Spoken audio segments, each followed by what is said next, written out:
అలా నేను సిఎస్ రావు. జగన్మోహన్ రెడ్డి గారు పట్టుమని 10 నిమిషాలు కూడా అసెంబ్లీలో లేకుండా వెళ్ళిపోయారు. 11వ నిమిషంలో అక్కడ కనిపించలేదు. మరి ఆయన ఎక్కడి నుంచి వచ్చారు, మళ్ళా ఎలా వెళ్ళారు అనే దాని మీద ఆసక్తి నెలకొంది. ఎందుకంటే జగన్మోహన్ రెడ్డి గారు బడ్జెట్ సమావేశాలకు హాజరవుతారు అని గత 2 రోజుల నుంచి చర్చ జరిగింది. ఆయన ఏ గేట్ నుంచి వస్తారు అనే చర్చ కూడా నడిచింది ఆసక్తికరంగా. అయితే ఇప్పుడు తాజాగా ఆయన ఏ గేట్ నుంచి వచ్చారు అంటే అసెంబ్లీ ప్రొసీడింగ్స్ ప్రకారం, అసెంబ్లీ మార్గదర్శకాల ప్రకారం 4వ గేట్ నుంచి వచ్చారు. దానికి కారణం ఏంటంటే ఎమ్మెల్యే ఆయన పులివెందలకి, అంతకు మించి ఆయనకి ఎలాంటి హోదా ప్రజలు ఇవ్వలేదు 2024 ఎన్నికల్లో. అందుకే ఆయన 4వ గేట్లో ఎమ్మెల్యేలతో పాటు నడుచుకుంటూ వచ్చారు. ఈ ఆసక్తికరమైనటువంటి అంశం దాదాపు 2 రోజుల నుంచి నడిచింది. ఎందుకు నడిచింది అంటే 2024 ఎన్నికలు అయిపోయిన తర్వాత, కూటమి ప్రభుత్వం అధికారంలోకి వచ్చిన తర్వాత అసెంబ్లీలో సభ్యులుగా ప్రమాణ స్వీకారం చేస్తారు. ఆ సభ్యుల ప్రమాణ స్వీకారం చేసేటప్పుడు ప్రొటెం స్పీకర్గా అప్పుడులో గోరంట బుచ్చయ్య చౌదరి గారు ప్రమాణ స్వీకారం చేయించారు. చేస్తూ ప్రోటోకాల్ ఏంటంటే ముఖ్యమంత్రి చేత చేపిస్తారు, ఆ తర్వాత డిప్యూటీ సీఎం చేత చేపిస్తారు, ఆ తర్వాత మంత్రుల చేత చేపిస్తారు, తర్వాత మిగిలినటువంటి సభ్యులకు ఆల్ఫాబెటిక్ ఆర్డర్లో చేపిస్తారు. కానీ జగన్మోహన్ రెడ్డి గారికి అప్పుడు ప్రయారిటీ ఇచ్చి ముఖ్యమంత్రి డిప్యూటీ సీఎం చేసిన తర్వాత ప్రమాణ స్వీకారం చేసేటువంటి వెసులుబాటు జగన్మోహన్ రెడ్డి గారికి కల్పించారు. అలాంటి ప్రోటోకాల్ ఇప్పుడు మళ్ళీ కల్పిస్తారేమో అనుకున్నారు. అప్పుడు ఆయన వెహికల్ని గేట్ నెంబర్ 2 నుంచి ఎంటర్ చేయడానికి అనుమతి ఇచ్చారు కూడా. సో అలాంటి ప్రోటోకాల్ మళ్ళీ ఉంటుంది ఇప్పుడు కూడా అని చెప్పేసి అనుకున్నారు. కానీ అలాంటిది ఏం లేదు ఈసారి. ఒక మామూలు ఎమ్మెల్యే మాదిరిగానే ఆయన 4వ గేట్ నుంచి మార్గదర్శకాల ప్రకారం నడుచుకుంటూ వచ్చి అసెంబ్లీలోకి అడుగుపెట్టారు.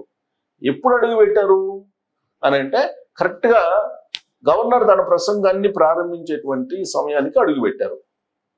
తన సహచర 10 మంది ఎమ్మెల్యేలతోటి అడుగుపెట్టడమే ప్రతిపక్ష హోదా కావాలని నినాదాలతోటి మొదలుపెట్టారు.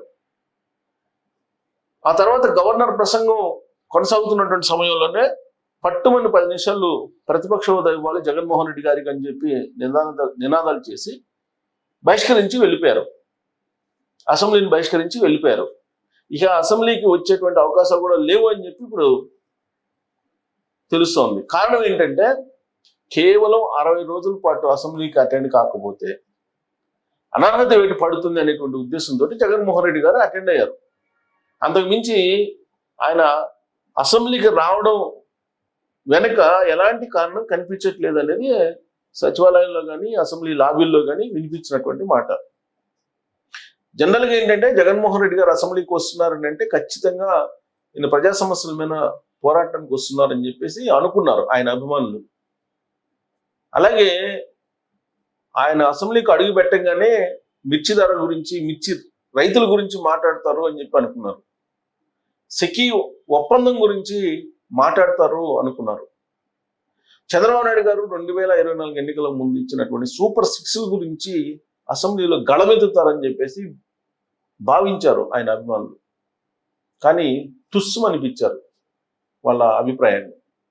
అడుగు పెట్టి అసెంబ్లీలో పట్టుమని 10 నిమిషాలు లేకుండా 11వ నిమిషం ఆయన తన సహచర ఎమ్మెల్యేలతో బహిష్కరించి అసెంబ్లీని వెళ్ళిపోయారు. మళ్ళీ వస్తారా, మళ్ళీ బడ్జెట్ సమావేశాల కంటే ఎవరు చెప్పట్లేదు వైఎస్ఆర్ కాంగ్రెస్ పార్టీ వాళ్ళు నమ్మకంగా. ఆ మేరకు సంకేతాలు కూడా జగన్మోహన్ రెడ్డి గారి నుంచి వచ్చినట్టు వాళ్ళు ఎవరు కూడా అంగీకరించట్లేదు, చెప్పట్లేదు. నేను కాంటాక్ట్ చేసినటువంటి వాళ్ళు చెప్పలేకపోతున్నారు. మరి జగన్మోహన్ రెడ్డి గారు ప్రతిపక్ష హోదా అనే దాన్ని ఆశిస్తూ ఉన్నారు. అది ఎవరు ఇవ్వాలి? ప్రజలు ఇవ్వాలి. ప్రజా కోర్టులో అది తేలుస్తారు. ప్రతిపక్ష హోదా ఇవ్వాలా, లేదంటే ఎమ్మెల్యేగా పరిమితం చేయాలా, లేదంటే ఎమ్మెల్యే కూడా అనర్హుడు ఇతను అని చెప్పి ఎమ్మెల్యేకి కూడా ఓడిస్తారా అనేది ప్రజలు ప్రజా కోర్టులో నిర్ణయించేటువంటి తీర్పు అది. దాన్ని అసెంబ్లీలో జగన్మోహన్ రెడ్డి గారు నిర్ణయించాలని చెప్పి అంటారు. వాస్తవంగా చట్ట ప్రకారం, మార్గదర్శకాల ప్రకారం అసెంబ్లీలో ఏం జరుగుతుంది? అసెంబ్లీలో అడుగుపెట్టినటువంటి పార్టీలు ఏవైతే ఉన్నాయో సభ్యులు, ఆ సభ్యులు ఏ పార్టీ తరఫు నుంచి వాళ్ళు గెలిచారనేది ఒక అసెంబ్లీ బులెటిన్ ఉంటుందండి. ఈ అసెంబ్లీ బులెటిన్లో తెలుగుదేశం పార్టీ సభ్యులు ఎంతమంది, అలాగే జనసేన పార్టీ ఎంతమంది, వైఎస్ఆర్ కాంగ్రెస్ పార్టీ ఎంతమంది, లేదా ఇండిపెండెంట్ అయితే ఇండిపెండెంట్ ఎంతమంది, ఇలా అసెంబ్లీ బులెటిన్ రిలీజ్ చేస్తారు. ప్రమాణ స్వీకారాలు అయిపోయిన తర్వాత, సభ్యులుగా ప్రమాణ స్వీకారం చేసిన తర్వాత మీకు బులెటిన్ విడుదల చేస్తారు.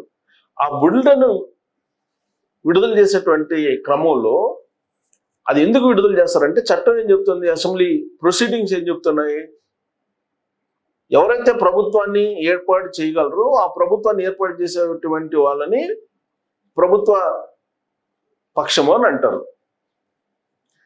ఎవరైతే ఆ తర్వాత హైయెస్ట్ గెలుచుకుంటారో, హైయెస్ట్ నెంబర్ ఆఫ్ మెంబర్స్ ఉంటారో వాళ్ళకి ప్రతిపక్ష హోదా ఇస్తారు. తర్వాత కౌల్ అండ్ షర్దార్ రూల్స్ ప్రకారం టోటల్ అసెంబ్లీ సభ్యుల సంఖ్యలో మినిమం 10% గెలుచుంటే అప్పుడు ప్రతిపక్ష హోదాకి మినిమం గ్యారెంటీ, అది మినిమం ఎలిజిబిలిటీ. అది ఇప్పుడు మనకి ఏదైతే మనకు ఎంసెట్లోనో లేదంటే ఇతరత్ర సివిల్స్లోనో ర్యాంక్స్ ఇస్తారు. ర్యాంక్స్ ఇచ్చినప్పుడు మినిమం క్వాలిఫికేషన్ మార్క్స్ ఒకటి ఉంటాయి. ఆ క్వాలిఫై అయిన తర్వాత మీ ర్యాంక్ని బట్టి మీకు సీట్ వస్తుంది, ఏ కాలేజీలోనో ఏ యూనివర్సిటీలోనో అనేది. టాప్లో ర్యాంక్ వచ్చింది అనుకోండి, వాళ్ళకి టాప్ యూనివర్సిటీల్లో సీట్లు వస్తాయి. అలాగే అసెంబ్లీలో కూడా రూల్స్ ప్రకారం హైయెస్ట్ బులెటిన్లో తెలుగుదేశం పార్టీ దాంట్లో 144 మంది తెలుగుదేశం పార్టీ సభ్యులు ఉన్నారు, 21 మంది జనసేన పార్టీకి సంబంధించిన సభ్యులు ఉన్నారు, 11 మంది వైఎస్ఆర్ కాంగ్రెస్ పార్టీకి సంబంధించిన సభ్యులు ఉన్నారు.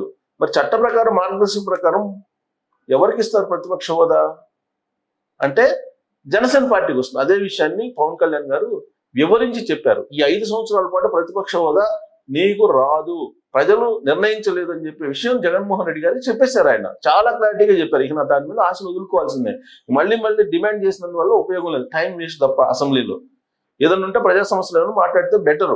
వైఎస్ఆర్ కాంగ్రెస్ పార్టీ వాళ్ళు ఇవ్వము అని చెప్తున్నారు. ఇవ్వము అంటే అది ఇవ్వాలా వద్దా అనేది ప్రజలు నిర్ణయిస్తారు. ప్రజలు నిర్ణయించినటువంటి దాన్ని ప్రత్యేకమైనటువంటి విశిష్టాధికారాలు ఉపయోగించి జగన్మోహన్ రెడ్డి గారికి ఇప్పుడు ఉన్నటువంటి అధికార పక్షం లేదంటే స్పీకర్ కనుక ఇస్తే అది మార్గదర్శకాలకు విరుద్ధం అవుతుంది. అందుకే ఇవ్వట్లేదు. ఇదొక అంశం. 2, రాజకీయ పొత్తులు వేరే చూడాలి.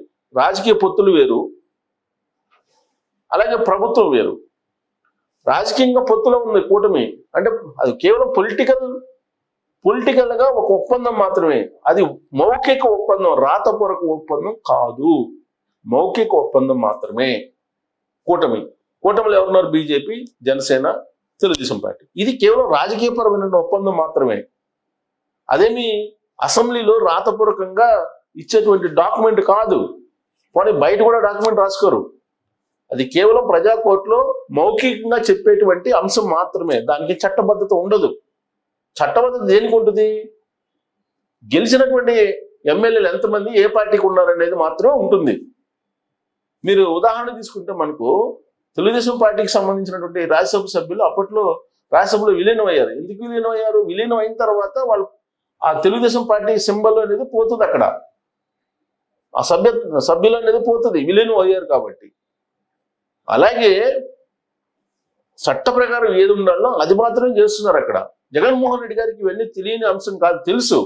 కానీ దాన్ని ఒక ఇష్యూగా తీసుకెళ్లి టైం అసెంబ్లీలో వేస్ట్ చేయటం కన్నా కూడా ఆయన కనుక ప్రజా సమస్యల మీద కనుక మాట్లాడినట్టయితే ఇవాళ ఖచ్చితంగా ఆయనకి కొంత సానుభూతి, లేదంటే ఆయనకి ప్రజలు ఆయన వైపు చూసిన వాళ్ళు, ఆయన ఆలోచించిన వాళ్ళే. కానీ ప్రతిపక్ష హోదా నాకు ఇవ్వలేదు కాబట్టి నేను అసెంబ్లీ నుంచి వెళ్ళిపోతున్నానని అంటే కేవలం పులివెందుల బై ఎలక్షన్లు వస్తే అనర్హత వేటు పడితే ఆయన మీద గెలుపు మీద నమ్మకం లేకనే జగన్మోహన్ రెడ్డి గారు ఈ పని చేస్తున్నారని చెప్పి అనుకోవడంలో తప్పులేదు. మరి మీరేమనుకుంటున్నారు జగన్మోహన్ రెడ్డి గారు అసెంబ్లీలో వ్యవహరించిన తీరు మీద?